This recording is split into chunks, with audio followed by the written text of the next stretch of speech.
comedian, writer, publisher now, and then seeking to inspire and encourage others to build a platform for themselves. I'm definitely going to ask, how did you get started? Oh man, probably the same way most people in my position get started. Bad parents, teenage angst, those. No, I grew up in South Central LA in the 80s. So, not to date myself. But it was an interesting life, it was a rough life.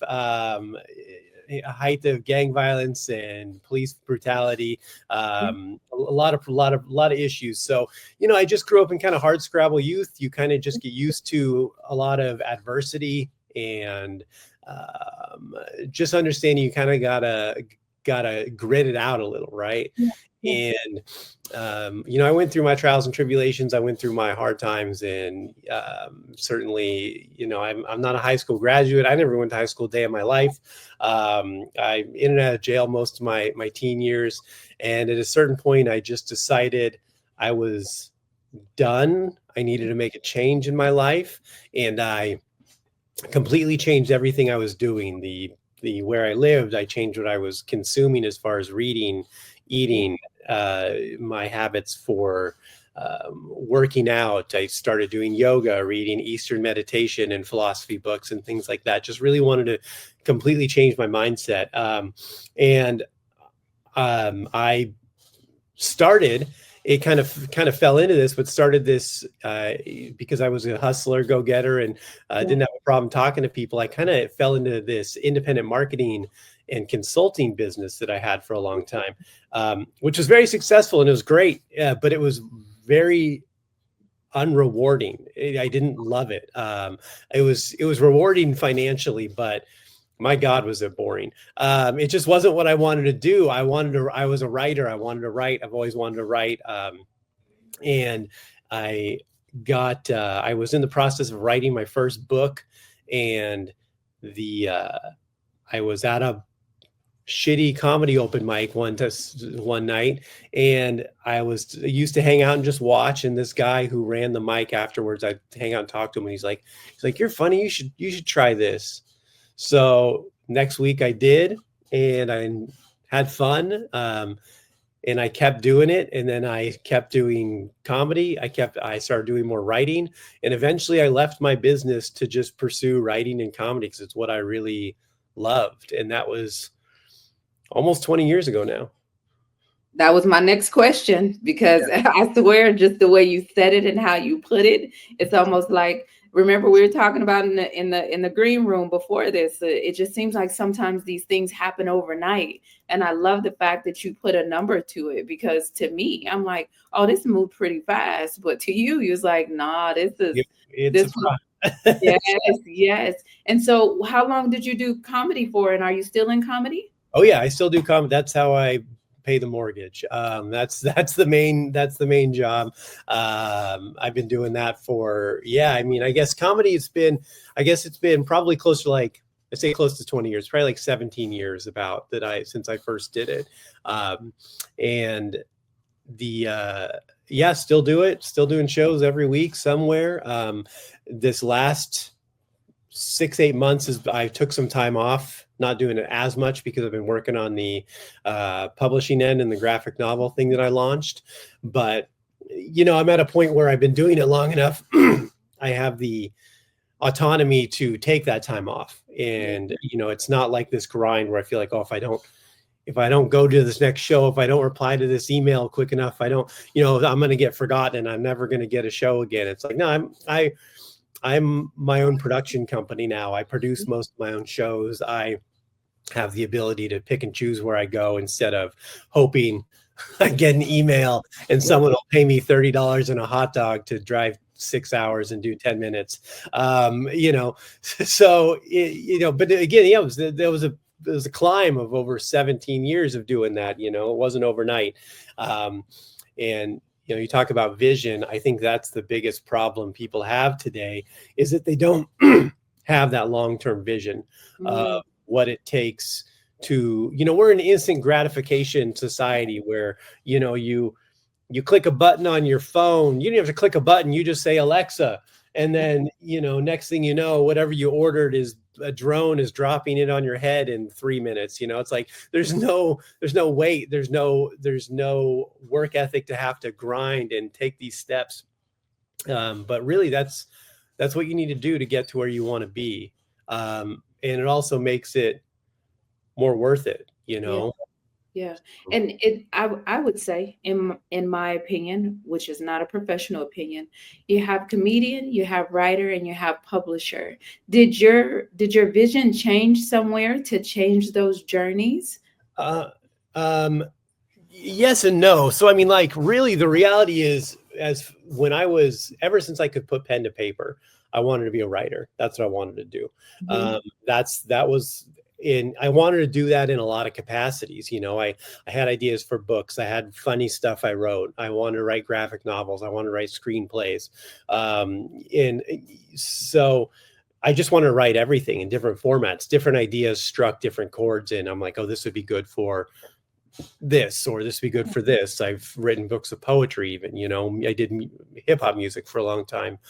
So I've done a million things, writing, but the really comedy I kind of fell into that too. Cause like, I didn't know how to start in comedy. It just Yeah. like, I wouldn't have known how, if that guy would have never said, you should get up and do this, I wouldn't have known that I could get up at that open mic and do that. Like, I had no clue that these were people that were just, just anyone off the street. Right. Yeah. So, that, but I was good at it and I Yeah. enjoyed it. And that kind of became a thing that was like, oh, I'm good at this. I like it. And, it fulfills the writing. It's something I enjoy. I didn't know how much I love this. But really, like, I want to write, so all that time I've been doing comedy, I've also been, worked writing for shows. I'll write screenplays. I'll do sketches. I'll do, write books, write these graphic novel series. And I eventually had this, I think 2 years ago, I did like, was my busiest year in comedy. I did like 189 dates on the road. Oh, wow. And I was just like burnout. I'm like, man, I gotta take some time off. I had just moved to Texas, and bought this new house and was remodeling it and, doing some stuff. And I'm like, I'm gonna take a little time off, not travel as much. And, I'm gonna work on this new graphic novel series I wrote, and I'm gonna take it seriously. And I'm like, I've always wanted to do this. I'm like, I'm just gonna take the time to do it, finally. And it really, I found out how, not easy, but I kind of figured out the steps to do it. And then I got, okay, I can figure out the workflow, creatively, how to publish this, how to market it myself, how to get it out to people, distribute it, direct to consumer, how to get it into retailers. And I just kind of went through the steps and then realized I've got a million stories to tell in that, Yeah. medium. So I'm like, well, I'm going to keep doing this and kind of offset with the comedy a little more, travel a little less, and do this. And then also, I always wish that I had, a company that was, holding up and supporting younger artists. That's what I always, Yes. I always wished for that when I was younger. So my goal is to be able to do that for up and coming creators that also want to get into the field. Even if it's a meager step up, Yeah. um, it's a beginning. Yeah, and I love that. So I just had this crazy aha moment. I was like, okay, the foundation of you wanted to be a writer, always, but you also have to write your jokes. You also have to paint a picture for people to understand your jokes, and then you just went ahead and decide to publish your own, start your own thing. So it all definitely marries. It's just interesting how you started out in comedy and then it rolled into that. So when it comes to everything that you have decided to do, knowing that you did not go to high school and do all those things that most people, normal things most people do along the way, what what encourages you to keep going? Like, I love that you've even just started and now look at where you are. What encourages you? Um, I think the biggest thing is just I have a million things I want to do. I'm going to die with a to-do list creatively that is just longer than you can imagine. So I want to get as much done as I can. I want to get my voice out there. I want to get the stories out there to people who need them, who want them, who enjoy them. And really, it's just not living this life to the fullest when I have the opportunity. It's like, this is, it's fleeting. I like I said, I saw a lot growing up. I lost a lot of friends very early on to violence, gang violence, and stuff like that. I saw it in front of my face a million times, and this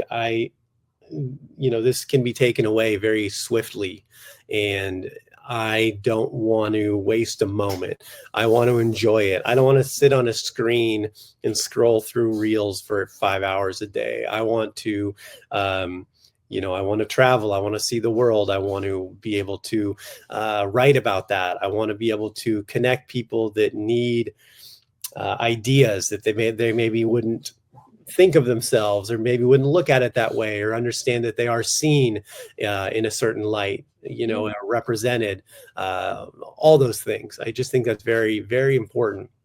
Yes. So I don't want to sit around and just I'm not a waste time guy. I don't watch TV. I don't even really watch sports anymore. I'll go to a Spurs game every now and then.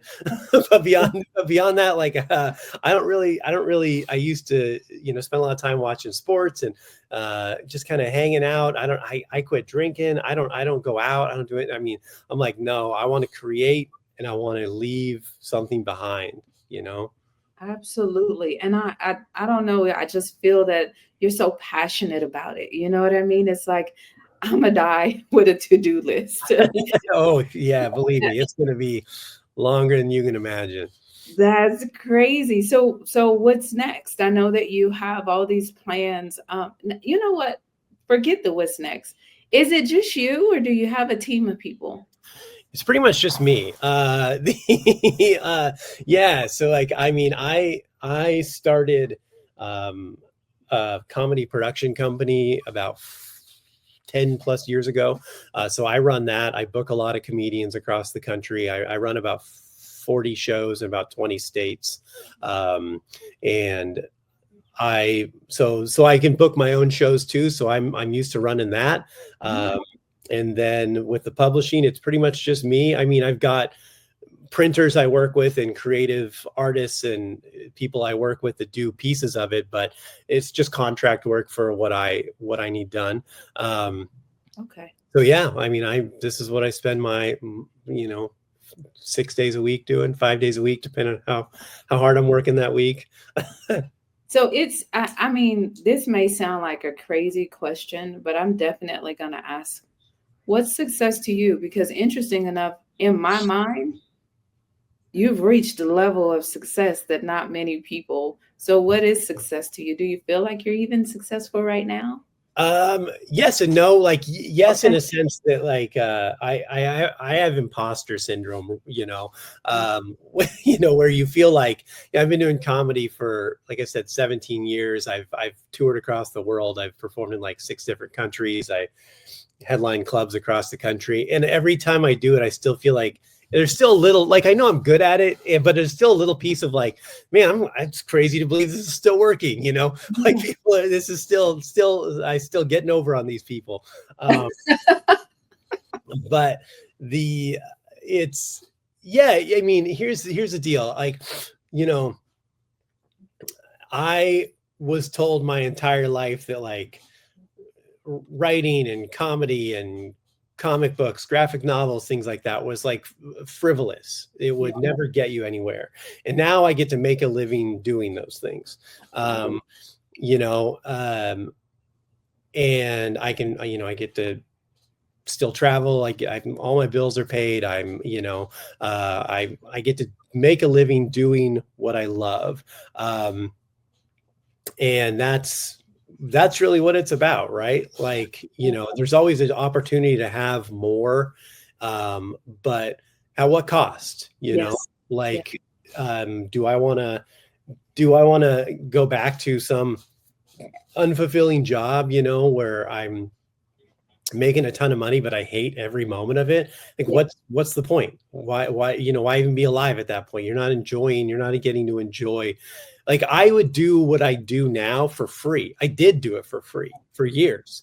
Yeah. So to be able to make a living at it, is fantastic. I mean, again, I can afford, I was able to buy a house. I get to travel. I get to travel for work. I get to, be Yeah. create every day.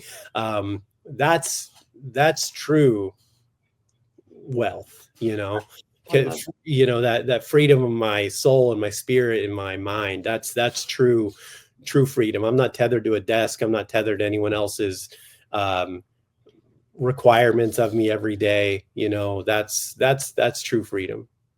And it's interesting because I guess I'll just mention it. It's very personal for me.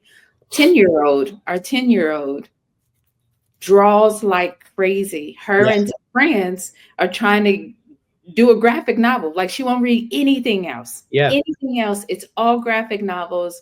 It's dragons. It's all this stuff. And in my mind, and I'm not saying even as a parent and not college, all of that. In my mind, I'm like, where does this come from? Where does this creativity come from? And all I see is like pictures all over the place.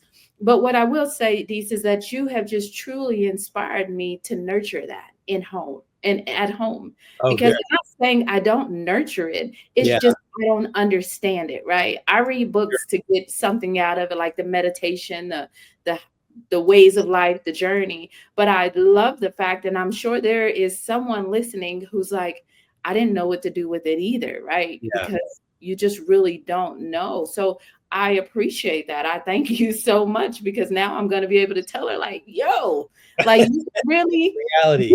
yes, yes, yes, because I've never met anyone that does this and has such a creative mindset. Like these, your mind is like all over the place. No wonder why you'll have a to-do list because I'm like, what else will you do? Like this Oh is yeah, crazy. the ideas never stop. That's the hard part.